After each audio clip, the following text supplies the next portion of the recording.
Today, we are going to tackle one of the most misunderstood terms in all of retirement planning, Social Security's full retirement age. Seriously, what this means, and maybe more importantly, what it doesn't mean, can have a massive impact on your financial future. So let's just start with a quick gut check. What pops into your head when you hear the phrase full retirement age?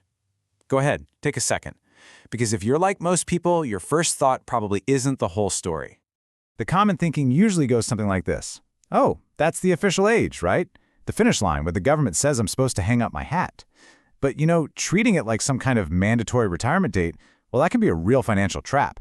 It totally misses the flexibility and control you actually have. So let's really dig in and tackle this common and honestly, potentially costly misconception head on. Getting this right is the absolute first step to making a smarter claiming decision for yourself. Okay, let's clear away all the noise and assumptions. From the Social Security Administration's point of view, this term isn't a suggestion about when you should stop working. Nope. It's a very, very specific financial benchmark. And understanding what it truly means is the key to unlocking its power. So let's pull back the curtain. What does full retirement age, or FRA as you'll often hear it called, actually mean for your benefits? This right here is the core concept you've got to grasp. And here it is. It's actually pretty simple. Your full retirement age is just the age when you become eligible to receive 100% of the benefit you've earned over your working life. Think of it as the baseline, the 100% mark. It's not the beginning, it's not the end, it's the baseline. And here's where it gets personal for you. As you can see from this chart, your FRA isn't just one single number for everyone. It's actually a sliding scale, and it all depends on the year you were born. The big takeaway here? For anyone born in 1960 or later, that magic number is 67. If you were born a bit earlier, your baseline age is a little younger. All right, so now that we know the definition, let's see how this actually plays out with your money. Because you have a choice. You don't have to file right at your full retirement age. Not at all.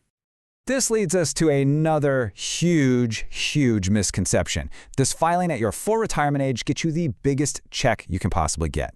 I mean, the name itself kind of implies it, doesn't it? Full should mean full. And the answer is a very surprising and very loud no. In fact, the system is designed to reward you for being patient. For every single year you wait past your FRA, you earn what are called delayed retirement credits. You can just think of it as a bonus. It's a guaranteed 8% raise on your lifetime benefit for every year you hold off, all the way up to age 70. And wow, this chart really shows you the dramatic difference. So using the national average benefit as an example, if you claim early at 62, you're looking at about $1,400.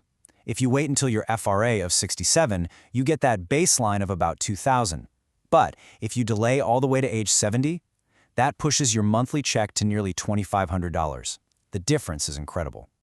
So this brings us to the core strategic choice that you have to make. It's a trade-off. On one hand, you can start early and get a lot more checks over your lifetime, but every single one of those checks will be permanently smaller. On the other hand, you can wait, get fewer checks in total, but each one will be substantially larger for the rest of your life. It's a classic quantity versus quality decision. Just think about that bar chart again for a second. In that example, the difference between claiming at the earliest possible moment and waiting until the latest is over $1,000 every single month for the rest of your life. I mean, that's a seriously powerful incentive to wait if you're able to. So you're probably wondering, why on earth is Social Security designed this way? It seems kind of complex, right? Why not just have one age and one benefit amount for everybody?